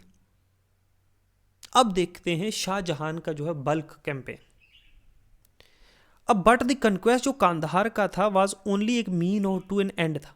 शाहजहां जो था वाज मोर कंसर्न था, एक सीरियस जो खतरा था वो था उज़्बेक अटैक कर रहे थे काबुल पे। ठीक है, और किसके साथ मिलकर, बलूच और अफगान ट्राइब्स को जो है वो जो उनके कान भर रहे थे। उसी वक्त दोनों जो है बुकारा और बल्क जो थे वो आ गए थे कंट्रोल में। नासिर मोहम्मद जो था एंड हिज सन जो अब्दुल अजीज़ था वो बड़े एम्बिशियस और थे, और उन्होंने सीरीज ऑफ अटैक भी लॉन्च किए अफगान ट्राइबल्स की हेल्प से गेन करने के लिए, कंट्रोल करने के लिए काबुल और गजनी भी।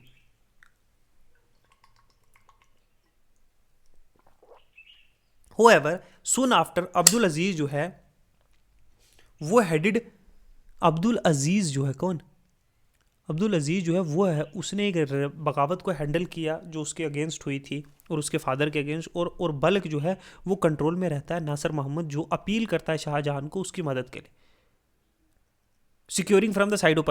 अब शाहजहां एक्सेप्ट करता है उसकी अपील विद एलेक्रेटी, और वो मूव करता है लाहौर से काबुल की तरफ, और लार्ज आर्मी को डिप्यूट करता है प्रिंस मुराद के अंडर के हेल्प करे वो नासिर मोहम्मद को। जो आर्मी थी जो कंसिस्ट कर रही थी 50,000 घोड़े और 10,000 फुटमैन पैदल चलने वाले, इंक्लूडिंग बहुत सारे मस्कट वाले भी थे जो बंदूकबाज और रॉकेटर और गनर शनर, और कंटीजेंट राजपूत की भी थी जो लेफ्ट करती है काबुल से मिडल ऑफ 1646 के अराउंड। शाहजहां बड़ा केयरफुली इंस्ट्रक्ट करता है प्रिंस मुराद को कि वो ट्रीट करेगा नासिर मोहम्मद को बड़ी ग्रेट कंसिडरेशन के साथ और रिस्टोर करेगा बल्क टू हिम, अगर वो बिहेव करेगा मोडेस्टी, और अगर वो सबमिट कर देगा और बड़ी इज्जत से पेश आएगा तो उसको तो दोबारा से जो है बल्क दे देना। फर्दर अगर नासिर मोहम्मद एक्सप्रेस करेगा डिज़ायर कि वो जो है समरकंद को और बुखारा को भी जो है दोबारा से हासिल करना चाहता है, तो प्रिंस वो कुछ भी करेगा, कुछ भी करना उसकी हेल्प करने के लिए। ठीक है, ऑब्वियसली शाहजहां जो है वो चाहता था कि रूलर जो बुखारा के हैं वो उसके दोस्त हो और जो लुक आफ्टर करें मुगल्स की है, उसकी मदद और सपोर्ट की वो जो चाहते हैं। बट मुराद जो था वो बड़ा एम्बिशियसली उसने ये प्लान जो है पूरा गड़बड़ कर दिया। वो मार्च करता है बल्क पे बिना किसी इंस्ट्रक्शन जो है नासिर मोहम्मद की जो है इंस्ट्रक्शन का इंतज़ार किए बिना, और ऑर्डर करता उसको मेन को कि वो बल्क के जो है किले में घुसे जहाँ नासिर मोहम्मद रह रहा था। अनसर्टन के प्रिंस के इंटेंशन क्या है, नासिर मोहम्मद वहाँ से भाग जाता और मुगल जो है वो फोर्स टू ऑक्यूपाई, मुगल्स मजबूर हो जाते हैं ऑक्यूपाई करने में bulk, and hold it in the face of sullen and hostile population. NOR was कोई अल्टरनेटिव था कि नासिर मोहम्मद जो है इजीली अवेलेबल। अब्दुल अजीज जो सन था नासिर मोहम्मद का, raise the Uzbek tribe against Mughals in Transoxiana और muster an army of 1,20,000 man according across the river. ठीक देखते रहना। मीनवाइल जो प्रिंस मुराद था who has been pining for home, वो प्रिपेयर था, वाज रिप्लेस्ड बाय प्रिंस। अब मुराद ने तो इतनी बड़ी गड़बड़ कर दी, ठीक है, उसने मानी ही नहीं, उसको रिप्लेस किया जाता है औरंगजेब के द्वारा, एक राजकुमार। अब Mughal made no effort to defend Oxus, since ये इजीली फॉरबिडेबल था। इंस्टेड उन्होंने प्लेस किए पिकेट एट स्ट्रेटेजिक प्लेसेस पे जो है, और मेन फोर्स को जो है अगट्ठे रखा और इजीली ताकि मार्च कर पाएँ बिना किसी खतरे के। अब्दुल अजीज़ जो है वो क्रॉस करता है ऑक्सस रिवर है ना, but in A running battle Mughal जो है वो उज़्बेक्स को पूरी तरीके से जो गेट ऑफ बल्क पे 1647 में जड़ से उखाड़ के फेंक देते हैं।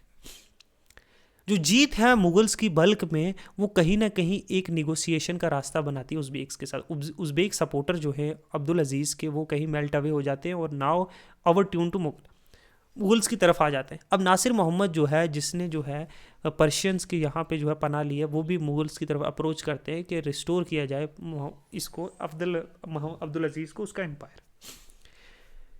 ध्यान से सोचने के बाद शाहजहां डिसाइड करता है किसके फेवर में, नासिर मोहम्मद के फेवर में। बट नासिर मोहम्मद जो है वो पहले पूछता है कि उसे एक माफ़ीनामा दिया जाए और हम्बल सबमिशन जो प्रिंस औरंगजेब का।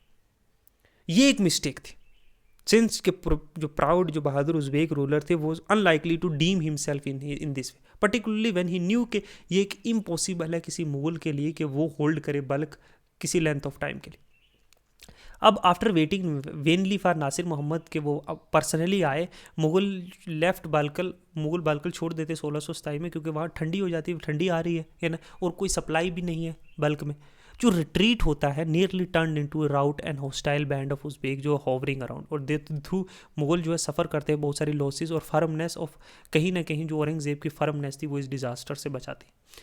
अब बल्क का जो कैंपेन है शाहजहां का had lead to a considerable controversy among the modern historians. Foreign accounts जो हैं उनसे ये क्लियर है कि Shahjahan was not attempting to fix Mughal frontier, so called scientific line कोई बनाना नहीं चाहता था।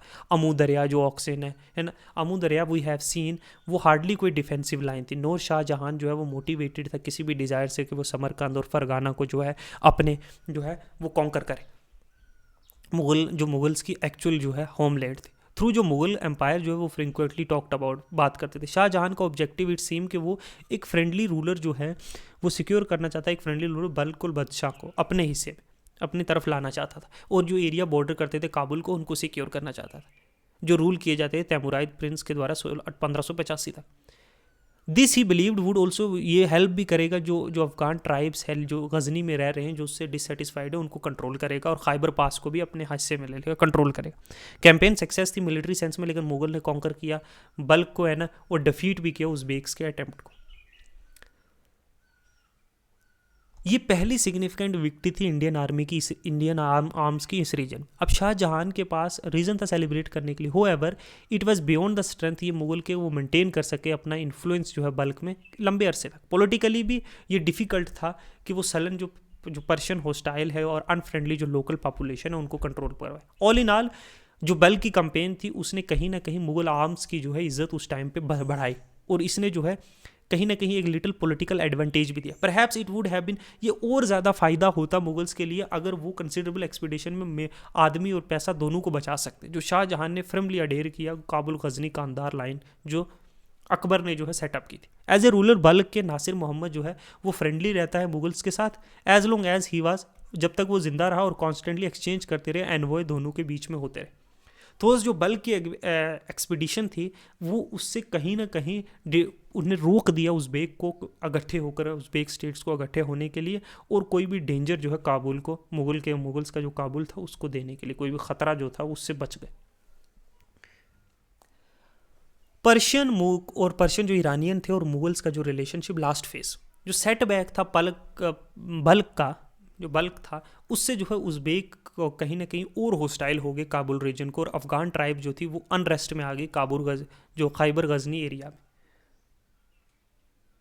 और पर्शियन जो थे एंड इम्बोडेड द पर्शियन के वो अटैक करे कांधार में 1600, मजबूर किया पर्शियन को कि वो 1649 में जो है अटैक करे कांधार पे, जो हमेशा से एक एरिया बोन ऑफ कंटेंशन था मुगल और पर्शियन के बीच में। अब ये एक बहुत बड़ा ब्लो था शाहजहां के इज्जत के लिए, प्राइड के लिए उसके वो लॉन्च करता 3 major campaign one by one, एक under prince of blood and try to recover Kandahar. पहला अटैक जो है वो औरंगजेब के द्वारा किया जाता है जो हीरो था बल्क का, 50,000 की आर्मी के था। थ्रू मुगल जो है वो हरा देते पर्शियन को और किले के बाहर, एंड देखो लेकिन वो कॉन्कर नहीं कर पाए, ठीक है, फेस ऑफ जो पर्शियन अपोजिशन। सेकंड अटेम्प्ट जो है वो औरंगजेब के बाद 3 साल बाद होता है, वो भी फेल हो जाता है। जो मोस्ट ग्रैंड्यूलेटेड एफर्ट थी वो मेड की 1653 में होती है दारा सिकू के अंडर, जो फेवरेट सन था शाहजहां। दारा सिकू जो है बहुत सारे बोस्टफुल क्लेम करता है, बट वो भी रिकवर नहीं करता है, और फोर्ट इनटू ए सरेंडर जो हेल्प ऑफ लार्ज आर्मी से, और attempt of capturing it with the help of 2 of the biggest guns in the empire which has been towed to Kandahar with no avail. जो failure है मुगल का कांधार में वो कहीं ना कहीं रिफ्लेक्ट करता है मुगल्स की वीकनेस जो है आर्टिलरी में, जो तोपे और बंदूकें होती। बट असर्ट करते कुछ हिस्टोरियन ने ये कहा है कि उनकी आर्टिलरी वीक थी इसकी वजह से। इट इज़ रादर शोड कि जो इनहेरिटेड स्ट्रेंथ थी, जो काबुल के किले की ताकत थी वो डिटरमाइन करती थी, वो held by A commander, and ineffective जो मेडिवल आर्टिलरी थी अगेंस्ट इतने बड़े स्ट्रॉन्ग किले के। ये जो है मुगल्स ने दक्कन में भी एक्सपीरियंस किया है, जहाँ बड़े बड़े स्ट्रॉन्ग किले जो है वो भेद नहीं पाए। इट में होवर बी आर्ग्यूड कि शाहजहां का जो अटैचमेंट था कांधार के साथ वो ज़्यादा सेंटिमेंटल था, ना कि रियलिस्टिक। जो सफ़ाइद और उज़्बेक्स के बीच में बढ़ रही थी जो इनफिबलमेंट जो नाराज़गियाँ, जो कांधार जो था अब नो लॉन्गर उसके पास कोई उसकी वो स्ट्रेटेजिक इंपॉर्टेंस रह नहीं गई थी जो पहले थी। तो ये कोई लॉस, कांधार का लॉस कोई फेलियर भी नहीं माना जाता। रिपीटेड जो मुगल एफर्ट्स हैं, इट वाज नॉट मच कोई failure, loss of Kandahar as a failure अगर मुगल एफर्ट्स की बात करें, और ना ही इसने कोई मुगल की प्रेस्टीज को इतना कोई अफेक्ट किया। बट फिर भी this should not be unduly, इसको ज़्यादा बढ़ा चढ़ा के भी नहीं दिखाना चाहिए कि मुगल जो है वो at the height of its power रहे और प्रेस्टीज मुगल रेन के अंदर, ठीक है, नोट अनडूली, ये ज़्यादा एग्जरेटेड है। इवन जो प्राउड ओटोमैन सुल्तान है उसने भी अपनी एम्बेसी जो है मुगल्स को भेजी 1680 में उनकी सपोर्ट के लिए। तो दिखता है कि मुगल प्रेस्टीज स्टिल कहाँ पे थी। औरंगजेब ने डिसाइड किया वो अब वो नहीं कंटिन्यू करेगा ये फर्टाइल के कांधार का कॉन्क्वेस्ट नहीं करेगा, और क्वाइटली रेज्यूम जो डिप्लोमेटिक रिलेशनशिप है ईरान के साथ उसने कंटिन्यू रखे कि वो अब कांधार को छोड़ ही देगा। होवेवर 1668 में जो है शाह अब्बास सेकंड जो रूलर है ईरान का, वो इंसल्ट कर देता है मुगल एनवॉय को और मेड डिस्प्रेगिंग रिमार्क अगेंस्ट, बहुत सारी बेइज्जती की बहुत सारी चीज़ें जो है औरंगजेब के खिलाफ बोलता है और उसको जो है धमकी भी देता है इन्वेजन की। तो जो फ्लरी ऑफ मुगल एक्टिविटीज़ थी पंजाब और काबुल में, ये बढ़ जाती है। बट बिफोर अगर कोई, इससे पहले कि अगर वो मुगल्स कोई एक्शन लेते, शाह अब्बास सेकंड जो मर जाता और उसके सक्सेसर्स वर नॉट एंटिटीज। तो जितने भी पर्शियन ख़तरा था जो इंडियन फ्रंटियर को था वो पूरी तरीके से गायब होता है। न्यू सोल्जर जो न्यू रूलर है नादिर शाह जब पावर में आते हैं, जो 50 साल के बाद है, more than 50 years later. It was those be seen that the whole जो मुगल अब जो नॉर्थ वेस्ट फ्रंटियर है जहाँ मुगल्स ने एक साइंटिफिक बॉर्डर्स जो है की बनाई, वो रह गई थी हिंदू कुश, और कांधार कहीं ना कहीं उस चीज़ के बाहर हो गया था। मतलब हिंदू कुश जो है कहीं ना कहीं हिंदू कुश जो है अब उनका फ्रंटियर बन के रह गया था और कांधार जो है उससे बाहर निकल चुका था। तो जो फॉरेन पॉलिसीज थी वो बेसिकली जो अगर हम फॉरेन पॉलिसी जो मुगल की देखें वो बेसिकली क्या थी कि डिफेंस इंडिया का कैसे किया जाए नॉर्थ वेस्ट से। जो हिस्टोरिकली भी अगर आप एंशिएंट टाइम से भी देखो तो वो एक बड़ा ही जो है ना डेलिकेट जगह थी जहाँ से हमेशा कन्क्वेस्ट जो है वहीं से होता था। मॉडर्न इंडिया में छोड़ो जब अंग्रेजों ने थ्रू वाटर किया, but throughout the ancient and medieval history north west frontier ही एक ऐसा जो नाजुक जगह थी जहाँ से इंडिया के जो डिफेंस था फ्रंट लाइन, तो वो जो है वहीं से। तो डिफेंस जो है अब जो औरंगजेब ने थ्रू जो है डिप्लोमेटिक मीन से करने लगे। दोस्ती की जो पर्शियन के साथ वो एक बड़ा एक की नोट था, इंपॉर्टेंट था। बहुत सारे टेम्परेरी सेटबैक आए, क्वेश्चन जो कांधार का था, हमेशा से कांधार के ऊपर ही जो गांधार का एरिया था वहीं पे हमेशा लड़ाई होती थी पर्शियन और मुगल्स की, और बीच बीच में उज़्बेक्स जो है आके घुसते रहते थे। जो मिलिट्री और डिप्लोमेटिक मीन्स जो अडॉप्ट किए मुगल्स ने, उसकी बड़ी एक रिमार्केबल कहीं ना कहीं उनकी कामयाबी हुई। इसने जो है इंडिया को सिक्योरिटी दी फॉरेन इन्वेजन से बड़े लंबे अरसे तक। सेकेंडली मुगल ने जो insisted on relationship of equality with leading two Asian nation of the time, कि बराबरी का, चाहे वो सफाविद एम्पायर है जो क्लेम करता था स्पेशल अपनी पोजीशन कि उनके रिलेशनशिप थे प्रॉफिट के साथ, पीस बी अपॉन हिम, या फिर ओटोमन सुल्तान के साथ, ही अज्यूम द टाइटल हो पदशाह इस्लाम, और क्लेम करते थे वो सक्सेसर है खलीफा ऑफ बगदाद के। तो मुगल्स ने हमेशा जो है अपने relationship were based on equality, चाहे वो लोग जो है अपने आप को सुपीरियर समझते थे, ठीक है।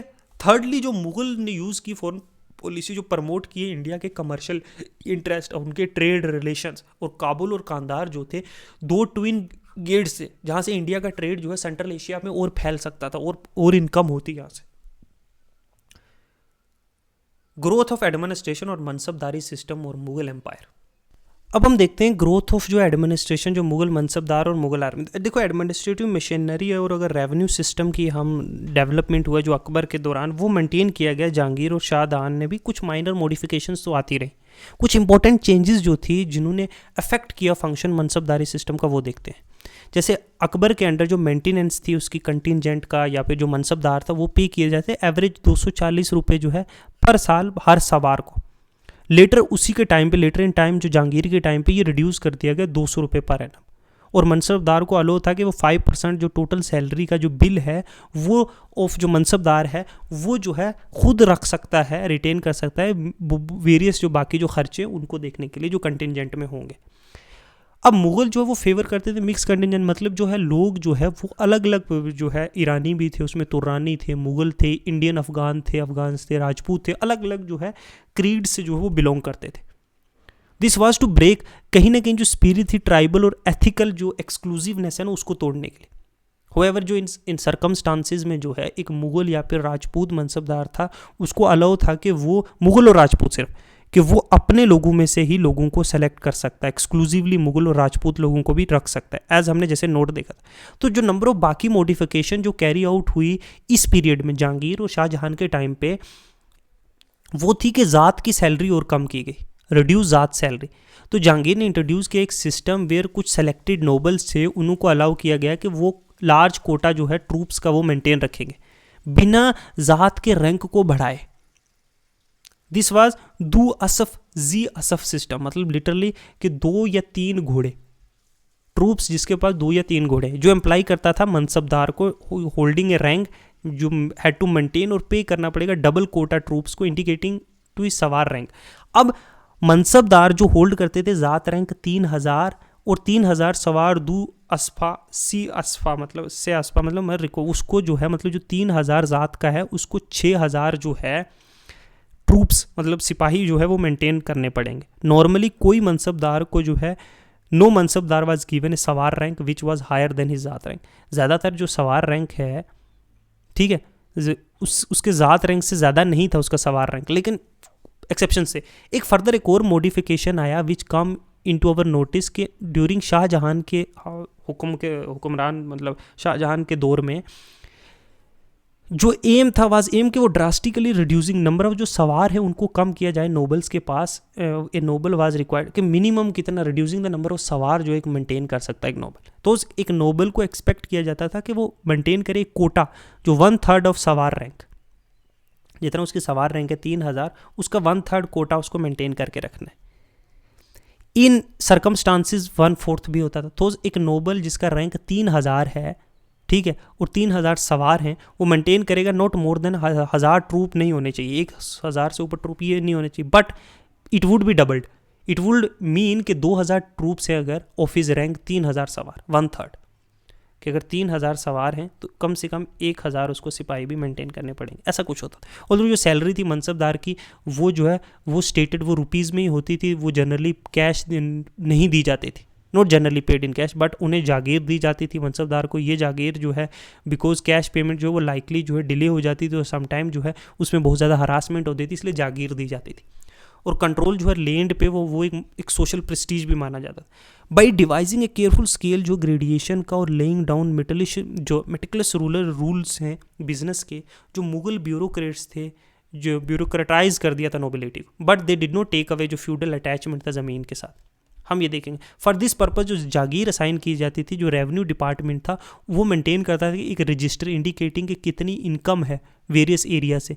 ये अकाउंट हुएवर ये इंडिकेट नहीं करते थे रुपीज़ या डैम्स में दाम्स में, बट ये कैलकुलेट की जाती थी at a rate of 40 dams of rupee to a rupee. तो अकाउंट जो थे, जो डॉक्यूमेंट थे, उन्हें कहा जाता है जम दमी, और जो असेस इनकम बेस्ड ऑन धम्स, जाम दमी या, ठीक है। जो नंबर ऑफ मनसबदार थे वो कैप्ट ग्रोइंग, और फाइनेंशियल रिसोर्सेज जो थी स्टेट की वो कहीं ना कहीं वो बड़ी स्ट्रेन पड़ रहा था अकाउंट पे, जो नंबर ऑफ रीजंस के लिए। इवन जो मॉडिफिकेशन ऊपर की गई वो भी पूरी नहीं हुई, तो ड्रास्टिकली जो है सैलरीज जो है कम की गई सब लोगों की ऑल अराउंड, जिससे एक बड़ी नाराज़गी पैदा हुई नोबल्स के दौरान भी। रूलर्स जो है वो इल अफोर्ड था। इन जो कोटा था ट्रूप्स का, घोड़ों का, जो नोबल का, वो मेंटेन करना पड़ता था सवार रैंक के कारण से, उसको और कम किया गया स्केलिंग डिवाइस। जो सैलरी थी मनसबदार की वो मंथली स्केल पे 10, 8 महीने, 6 महीने और इवन लेस देन दैट भी था। तो जो ऑब्लिगेशन था मेंटेनेंस करने का कोटा सवार का वो भी कम किया गया। तो उस मनसबदार जो रैंक के 3000 ज़ात के थे, 3000 सवार के थे, वो अब मेंटेन कर वो 100 सवार भी मेंटेन करते थे 3000 ज़ात के। तो इस रूल के अंदर जो 1/3 में ऊपर मेंशन किया गया, जो नॉर्मली उनको मेंटेन करने पड़ते 2200 घोड़े, इस रूल के अंदर वो इंट्रोड्यूस जो अकबर ने किया था। तो मनसबदारी, इसीलिए तो ये मनसबदारी क्राइसिस आएगा औरंगजेब के टाइम पे, ठीक है। तो ये जो है हो रहा था। ड्यूरिंग जो शाहजहां के रेन में भी जो एरिया था कल्टीवेशन के अंडर वो और इंक्रीज़ हुआ, प्रोडक्शन जो कैश क्रॉप्स की थी वो बढ़ी, तो जमदमी जो था दैट इज़ इनकम जो जागीर से थी वो भी इंक्रीज़ हुई। बट जो इंक्रीज़ थी वो kept pace broadly with the price, जो वैसे वैसे जैसे इन्फ्लेशन भी तो हो रहा है ना, महंगाई भी तो हो रही है ना उस पीरियड में, तो वो उसके हिसाब से जो है वो बड़ी मुश्किल से मेंटेन होता था। इट में भी नोटेड कि जो ज़्यादातर जो मराठा थे उन्हें जो है मुगल सर्विसेज में अब डाला गया, उन्हें भी मनसब असाइन किया गया 5 मंथली 5 मंथली बेसिस पे या कम पे। इस वे में वाइल देर वाज उन्हें हाई रैंक भी दिया गया हायरार्की में, जो एक्चुअल नंबर घोड़ों का और इफेक्टिव जो उनके ऊपर घुड़सवार थे वो बहुत कम थे उनके रैंक के हिसाब से भी, जो अकबर के टाइम पे थे जो अब शाहजहां के टाइम पे। जो अवेबिलिटी थी रीमाउंट की was we have seen vital for effective cavalry forces. जो ड्रास्टिक का रिडक्शन हुआ शाहजहां के फेज में या उसके रेन में, देयरफॉर इसने कहीं ना कहीं जो एफिशिएंसी थी मुगल कैवलरी उसको भी कमज़ोर किया। घोड़े तो हैं, घोड़ों पे बैठने वाले लोग कम हैं, तो मनसबदारी सिस्टम जो है मुगल्स में बड़ी कॉम्प्लेक्स सिस्टम था। इसका इफेक्टिव फंक्शनिंग जो है डिपेंड करता है बहुत सारे फैक्टर्स पे, इंक्लूडिंग जो प्रॉपर फंक्शनिंग है, दाग की जो ब्रांडिंग की जाती है सिस्टम, जागीरदारी सिस्टम पे भी डिपेंड करता था। जो दाग सिस्टम है वो बड़ा बैडली वर्क किया। State would have been cheated अगर जमदमी जो है इन्फ्लिक्टेड उन जागीरदारी was unable to do, salary नहीं पे कर पा रहे थे, तो बड़ा डिसफेक्शन था, बड़ी नाराज़गी थी। जो मनसबदारी सिस्टम था वो वर्क किया प्रॉपरली अंडर शाहजहां। बड़ी मेटिकुलस जो है अटेंशन दी कि एडमिनिस्ट्रेशन को, सिलेक्शन ऑफ मैन को, इंक्लूडिंग जो अपॉइंटमेंट हाईली जो कॉम्पिटेंट पर्सनस को वजीर अपॉइंट करके बड़ा ध्यान दिया गया कौन से लोगों को कौन सी चॉइसेस ऑफ सर्विसेज में जो है भर्ती करना है, कौन सी पोस्ट पे, डिसिप्लिन, डेफिनेट सिस्टम, प्रमोशन का रिवॉर्ड जो है जो मुगल नोबिलिटी को दिए गए, लॉयल्स को एज ए होल। तो एक हाईली डिपेंडेबल बॉडी की ज़रूरत थी इन सारी एडमिनिस्ट्रेटिव सिस्टम को जो है वो क्या करने के लिए, चलाने के लिए। अगर वहाँ करप्ट लोग होंगे तो पूरा ये सिस्टम कोलैप्स हो सकता था, जो हुआ भी औरंगजेब के बाद। मुगल आर्मी जो कैवलरी, जैसे हमने पहले भी देखा, जो प्रिंसिपल आर्म था, जो हाथ था मुगल आर्मी का, और मनसबदारी जो प्रोवाइड करती थी, ओवरवेलमिंग जो प्रपोर्शन था, जो एडिशन टू मनसबदारी, मुगल एम्परर जो है वो use to entertain individual troops as अहदीस। अहदीस जो थे, इंडिविजुअल सिपाही जो थे, वो बड़े जेंटलमैन ट्रूप्स थे जो रिसीव करते थे बड़ी ज़्यादा सैलरीज बाकी ट्रूप से। उन्हें वो बड़ी हाईली ट्रस्टेड कोप्स भी थी, वो रिक्रूट डायरेक्टली एम्परर के द्वारा किए जाते थे, उनकी अपनी बंदूकें थी, और वो अहदी मास्टर्स के पास 5-5 घोड़े भी थे। Through sometime 2 of them shared horses, कभी कभी 2 घोड़े यूज़ भी करते थे। तो ऐसा सिस्टम था आर्मी में मल्टीपल। तो बड़े मिरेकुलस कैरेक्टर के लोग थे। मोस्ट क्लर्क जो थे, इंपीरियल ऑफिसर्स, जो पेंटर थे कोर्ट के, जो फोरमैन थे, रॉयल कारखाने में जो काम करने वाले थे, वो इन्हीं लोगों में से बिलोंग करते थे। बहुत सारे अपॉइंट किए जाते थे जो कैरी करने के लिए इंपीरियल ऑर्डर्स भी। जो शाहजहां था वो 7,000, शाहजहां के रेंज में 7,000 का नंबर था जो भेजे जाते थे फाइटिंग लाइन में, where they were distributed over different part of the army. बहुत सारे वर्क करते थे एज ए स्किल मस्कट, जो बंदूक बनाना चलाना है ना, बो मैन, तीरंदाज। इन एडिशन अहादीस के एम्परर मेंटेन करता था एक रेजिमेंट जो है रॉयल बॉडी गार्ड्स की भी, और आर्म जो है पैलेस गार्ड्स, वो जो है वो देवर कैवलरी मैन, बट वो जो है पैदल चलते थे ऑन फुट्स सिटाडल्स में या पैलेसेस में। तो ये फुटमैन जो थे ये फॉर्म करते थे number formed in numerous but जो है miscellaneous bodies. Most of them जो कंसिस्ट करते थे मैच लॉक बेरर्स, ठीक है, और रिसीव करते थे सैलरी जो 3 से 7 रुपये एक महीने में। ये infantry, this was the infantry proper. But जो फुट सोल्जर थे वो इंक्लूड करते थे पोर्टर, सर्वेंट, ने रनर, सोर्ड्समैन, रेसलर्स, स्लेव्स या slaves through not as numerous as during the सुल्तानत period and were cloth and fled by emperor और by prince. तो ये बड़ी जो मुगल आर्मी थी एडलर, वो बड़ी स्टेबल वहाँ वॉर एलिफेंट भी थे, और सेक्शन जो well organise park of artillery भी थी। तो आर्टिलरी 2 सेक्शन के, एक बड़ी गन्स, हैवी गन्स जो यूज़ की जाती थी डिफेंस के लिए या असोल्ट करने के लिए बड़े किले में, तो ये ज़्यादा क्लमजी और बड़ी डिफ़िकल्ट थी मूव करने के लिए, वो बड़ी बड़ी तोपें थी। सेकंड थी लाइट कैवलरी, जो बड़ी हाईली मोबाइल थी, जो ईजिली जो है टेरेन से जो गुजर सकती थी, मूव कर सकती थी एम्पायर के साथ जहाँ वो चाहता है। तो मुगल बड़े सोलिस्टियस थे ऑफ इम्प्रूविंग अपनी आर्टलरी। एट फर्स्ट बहुत सारे ओटोमैन और पुर्तगीज़ को भी जो अपने आर्टलरी डिपार्टमेंट में जो है उन्होंने भर्ती किया। बाय द टाइम और एग्जाम की मिलिट्री मुगल आर्टलरी बड़ी इंप्रूव होती थी, और कंसिडरेबली जो फॉरेन फाउंड एम्प्लॉयमेंट जो थे, जो फॉरेन लोग आए इस डिपार्टमेंट में, उन्होंने भी डिफिकल्ट किया। जो बड़ी गन्स थी वो समटाइम इतनी बड़ी थी, लार्ज थी साइज़ में, बट जैसे मॉडर्न राइटर कहते हैं दीज ह्यूज गन्स मेड, ये आवाज़ ज़्यादा करते थे और डैमेज कम करते थे। ये फायर नहीं किए जा सकते थे मेनी टाइम एक दिन में, एंड देवर इवन फट भी सकते थे और डिस्ट्रॉय भी कर सकते थे जो आर्मी का चार्ज है। वो जो फ्रेंच मैन जो बैरनियर थे, जो जो जो कंपनी किया, जिन्होंने साथ थे शाहजहां के लाहौर में और कश्मीर में, उन्होंने जो है लाइट इन्फेंट्री, जिनको आर्टिलरी ऑफ स्टिरप भी यूज़ कहा जाता था, ठीक है, ये डॉन की। बट अगर हम ड्यूरिंग द औरंगजेब करें तो औरंगजेब की जो आर्टिलरी थी, इसी की वजह से इसने जो है, इसकी जो दक्कन की सक्सेस थी, इतने बड़े बड़े फोर्ट्स जो थे दक्कन के, जो मोस्टली जो है जिनको इम्पेकेबल माना जाता था कि ये अनब्रीचेबल, उनको ब्रीच किया ड्यू टू ये जो इम्प्रूवमेंट की थी। बट स्टिल जो थे वो बड़े ही हैवी थे और कैरी करना बड़ा मुश्किल था। Number of forces, camels and हाथियों की ज़रूरत पड़ती थी इनको ट्रैवल करने के लिए, और इनकी नॉइस भी बड़ी थी, एक दिन में ज़्यादा फायर भी नहीं कर सकते। तो वे बहुत सारे जो है थे प्रॉब्लम्स, ठीक है। जो सक्सेस है मुगल्स की उज़्बेक्स के खिलाफ could not match themselves. Persian के जब बल्क कैंपेन हुआ था, ये सजेस्ट करता है मुगल आर्मी जो है वो इन्फीरियर नहीं थी सेंट्रल या पर्शियन आर्मी के अगेंस्ट। तो ये वेरियस कैंपेन जो सेंट्रल एशिया में तब हुई, जो बल्क में हुई, बलूच में हुई, जो उनका जो कांधार के साथ उनकी कंटिन्यू टसल थी, इसमें जो बहुत बार ये जीते बहुत बार वो जीते, तो कहीं ना कहीं इनकी इतनी इन्फीरियर नहीं थी, ठीक है। हाँ, नेवी जो है, अगर नेवी की बात करें तो नेवी में वो कंप्लीटली लैग करते थे। अगर उनके कंटेम्प्रेरी उस टाइम के ओटोमन देखे, जिनके पास जो है वर्ल्ड की सबसे स्ट्रॉन्गेस्ट नेवी थी, और इवन वो जो है यूरोप के साथ जो है यूरोप के साथ compete कर रहे थे नेवी फोर्सेस में, और पूरा मेडिटेरेनियन डोमिनेट कर रहे थे।